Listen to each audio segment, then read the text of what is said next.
Good morning, everyone. Just get started shortly.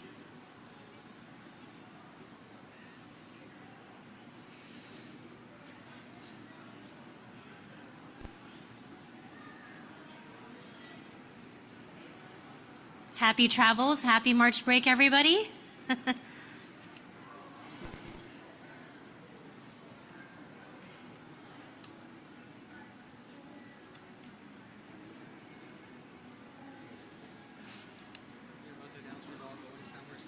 That's right.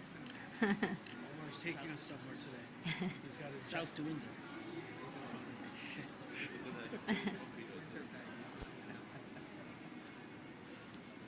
Good morning, everyone. Bonjour à tous.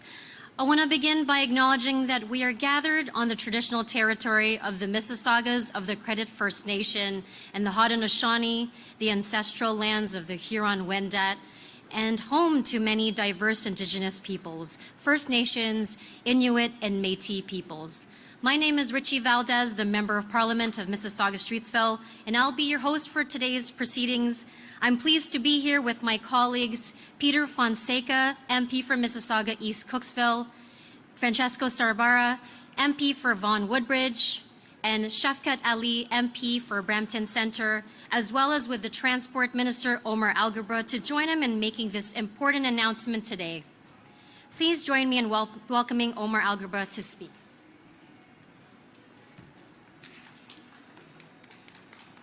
All right, I have a number of fans here. Good morning, everyone.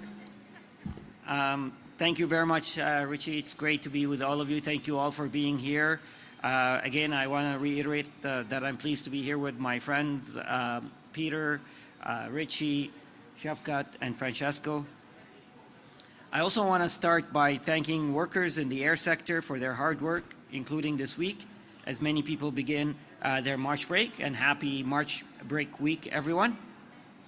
We all know that COVID-19 pandemic has caused massive disruptions to the airline sector that contributed to challenges that we saw last summer and over the winter holiday season. Those challenges have been particularly difficult for travelers and the industry as a whole. Travelers have experienced unacceptable delays, flight cancellations, lost luggage, and many more issues. The industry and our government have been working together to make sure issues are addressed. But it's clear that there's still work to be done. As a result of the unprecedented disruptions, there have been large volume of complaints that have been sent to the Canadian Transportation Agency, also known as the CTA. Our government was the first in the country's history to introduce an air passenger rights regime in 2019 that makes clear how airlines must treat and compensate passengers based on the level of control the airline has over flight disruption. In response to the pandemic, we even strengthened the passenger rights regime last fall to include refunds for situations outside the airline's control, including major weather events or a pandemic. Currently, travelers who believe they are entitled to a refund or compensation must first contact the airline who sold them the service, and if the traveler still believes that they have not been provided what they are entitled to, they can file a complaint with the agency, which is an independent quasi-judicial body. The events of the past few months have resulted in a record number of complaints to the agency, and these complaints must be answered as quickly as possible. Since 2019, our government has always provided more resources to the CTA to help it implement the Passenger Bill of Rights, but it's clear that even more resources are now needed to clear the backlog. So today, I'm announcing that we are providing close to $76 million more over 3 years to the agency to reduce the backlog of complaints and make sure travelers get the money they're entitled to from the airlines as soon as possible. J'annonce près de 66 millions de dollars pour répondre aux plaintes. Thanks to this money, the agency will be able to hire more staff to handle complaints and improve its procedures. For example, this means about 200 additional employees for air passenger protections over the next 3 years. So the $76 million over 3 years will significantly increase the processing of number of complaints. I also want to point out that we are currently working on major changes to passengers' rights to ensure that the burden of proof no longer rests with travelers, but with the airline. In closing, I want to reiterate that everyone is mobilized to ensure that we have an air sector that is efficient for travelers and for workers. Our government will also be there to support it because we know how much the sector contributes to building an economy that works for all Canadians. So thank you, and to everyone who is traveling for enjoying time off this week. I hope you have a great March break. Merci. Thank you. Back to you, Richie. Thank you, Minister. For sharing this amazing news for air passengers, I'd like to turn it over now to Nadine Ramadan, Press Secretary and Communications Advisor to Minister Alghabra, who will moderate the question and answer session. Thanks so much. So we'll now begin the question and answer period. It'll be one question, one follow-up per reporter, and you can use the mic over here. So do we have a first question? Good morning, Minister. Simon Dingley from CBC News. Minister, can you tell us, with the backlog of complaints in the tens of thousands and an almost 18-month waiting list, why should Canadians believe that today's announcement will resolve this issue? Thank you, Simon. First of all, as I explained in my remarks, because of the unprecedented disruption that we saw last summer, we saw an avalanche of unprecedented complaint. And that has stressed the resources that the CTA has. Today, we are providing an increase of over than 70% of the base budget that CTA typically operates with. That is a significant increase of $25 million a year that will help accelerate the processing of these complaints. Plus, this is only, by the way, one step of the package of reforms that we're introducing that will also give the CTA additional authorities so they can process complaints efficiently. So I want Canadians to feel confident that we're taking action, that the CTA is doing whatever they can to process these complaints as quickly as possible. I believe you gave the CTA $11 million last year to speed up the complaints process. How will this make any difference, just throwing money at it? Well, as I said, this will, in real term, mean 200 additional employees who will focus exclusively on complaints. That will take a massive dent out of the backlog. But on top of that, the other things that we're working on, and stay tuned for its introduction, is that we are going to give the CTA authorities to process complaints faster and more efficiently. So it's the combination of improving the efficiency of the process plus additional resources will mean significant improvement to the processing time. Thank you, Minister. Thank you. Hi, Matt Ingram, CHCH News. I can't hear you, by the way. Matt Ingram, CHCH News. It's a huge backlog. Does your government have a timeline for how quickly you'll be able to get through it given this new money? You're right. The backlog is huge. I think the last I checked, it was 42,000 complaints. Stay tuned. As I said, it's the combination of the financial resources plus the upcoming introduction to new tools and authorities to the CTA that will accelerate processing complaints. It won't be done overnight, but it will significantly improve the processing time of complaints. For Canadians who are waiting for money they feel that they deserve from these airlines, stay tuned might not be much of an answer. What do you say to people who are frustrated, who are beyond the pale in terms of dealing with these disruptions and getting what they're owed? I share their frustration, and this is precisely why we're taking action. I talked in the past about the asymmetry of power that airlines have over passengers, and that the government needs to do whatever it can to rebalance that power. It is important that passengers are protected and feel protected.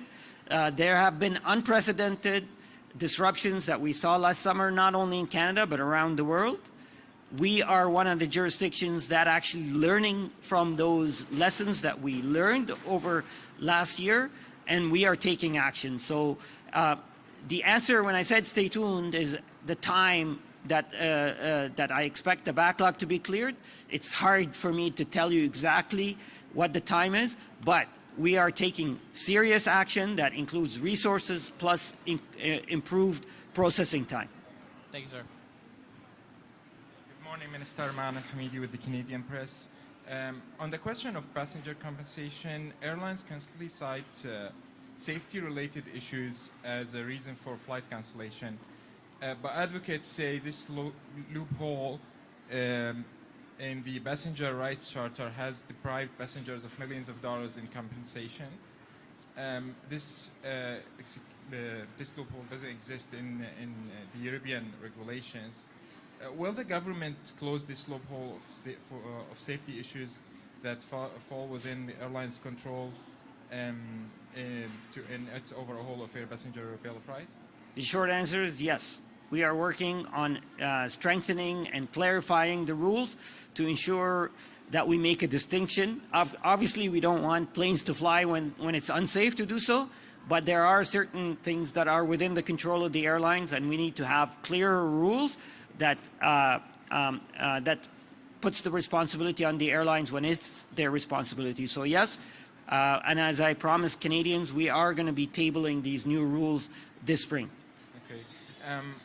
Right now, the Canadian Transportation Agency has the power to fine companies for violation of the air passengers protection regulations, but the agency has issued only few of these penalties, and the ones that handed were largely concerned with communication with passengers. So will the government revise the mandate, the CTA's mandate, to beef up its role as an investigative and enforcement body?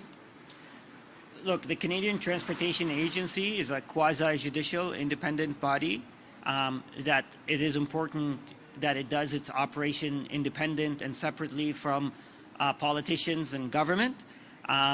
My understanding is that they have, and by the way, the CTA has attended the parliamentary committee and answered questions on that. They have issued a number of fines over the last year or so, including just recently to 2 major airlines. So we are looking at strengthening the rules, as I said, and perhaps looking at increasing the authorities that the CTA has. But I leave it up to the CTA to exercise its judgment and when and how to impose these fines. Hi, Minister. Megan Fitzpatrick from CBC. Can you just elaborate a bit more on, you're talking about changing the rules, strengthening them, shifting the burden from passengers to the airlines. What does that look like? What exactly are you considering doing?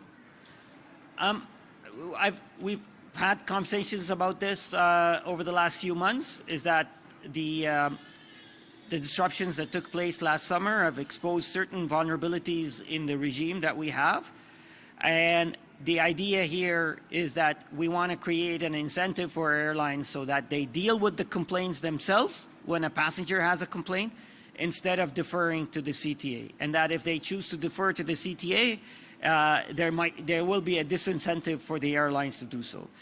The specifics of these rules will be tabled in the House of Commons this spring. So I will leave the specifics until we are able to talk about them. But yes, we are strengthening and clarifying and simplifying the rules for passenger protections. I imagine you're consulting with the airlines about this. Can you share what you're hearing from them? Are they on board with strengthening the rules in the way that you are suggesting? Let me just say first that the airlines have thousands of employees who are working their best to serve their customers. No employee of an airline is happy to see a passenger who is not happy. So I want to express my gratitude to everyone who's doing their best. But again, certainly we've seen a number of frustrations that passengers have had to deal with, and I talked about addressing the imbalance that currently exists between passengers and airlines. I've been speaking directly with airlines since last fall about reforming the system. Airlines obviously are offering their point of view about what happened last summer. It is important that we consult them, but where we disagree, we will disagree, and I'm sure they'll let their opinion known to me once we table the new rules.